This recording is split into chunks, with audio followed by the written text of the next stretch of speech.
Si jamais tu croises un vieux monsieur un peu étrange en te promenant dans Nicolet-Yamaska, c'est peut-être le voleur de vie que tu rencontres. C'est l'homme le plus vieux au monde. Pas parce qu'il est en super santé ou qu'il a trouvé une recette miracle pour rester fringant. C'est plutôt un genre de chance, ou de malchance, qui a fait de lui ce qu'il est aujourd'hui. Je te raconte la véritable histoire de cet homme-là, qu'on a appelé à l'époque le voleur de vie. Ça commence en Nouvelle-France, au début de la colonie. À cette époque-là, la peine de mort était en vigueur pour des crimes graves. On pendait les coupables sur la place publique dans la basse ville de Québec.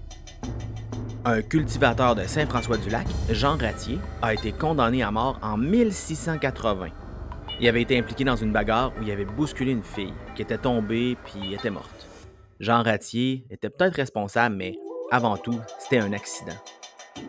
Comme le bourreau de la colonie était mort, on a offert à Jean Ratier de le remplacer. Il s'est installé à Québec avec sa famille pour occuper cette fonction-là, qui était très mal vue par les habitants.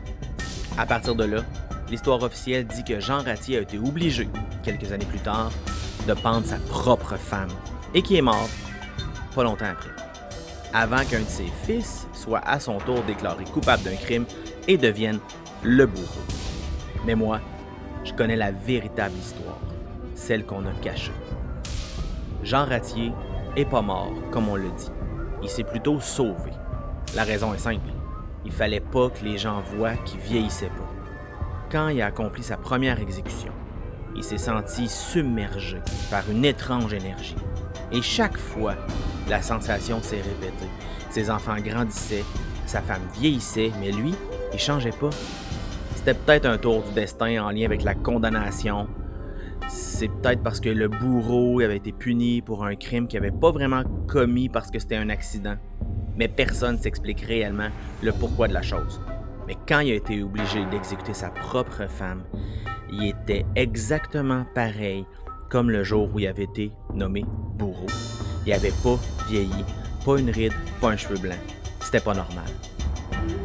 Quand il a commencé à avoir des regards un peu inquiets d'habitants, quand il a entendu des murmures de ceux qui disaient qu'il avait sûrement fait un pacte avec le diable, quand on a commencé à dire qu'il faisait pas que tuer les gens, mais qu'il volait leur vie, Jean Ratier a compris que ses jours étaient comptés. Il a compris que les gens détestent déjà le bourreau, puis le gardent à l'écart, mais que là, il risquait de se retrouver sur le bûcher, façon de parler. Il s'est sauvé et il est retourné sur ses anciennes terres à Saint-François-du-Lac. C'est là qu'il a commencé à vieillir, lentement, mais sûrement.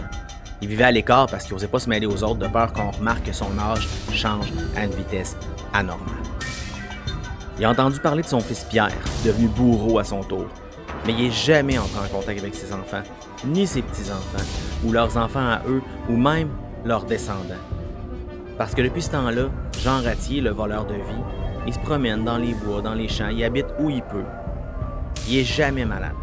Ses rares blessures guérissent à toute vitesse, comme si c'était impossible pour lui de mourir avant d'avoir épuisé toutes les vies qu'il a emmagasinées. Bref, si tu te promènes entre Nicolette et Saint-François-du-Lac, ça se pourrait que tu le croises. Mais sois prudent. Sa vie achève, à moins qu'il recommence à en voler d'autres.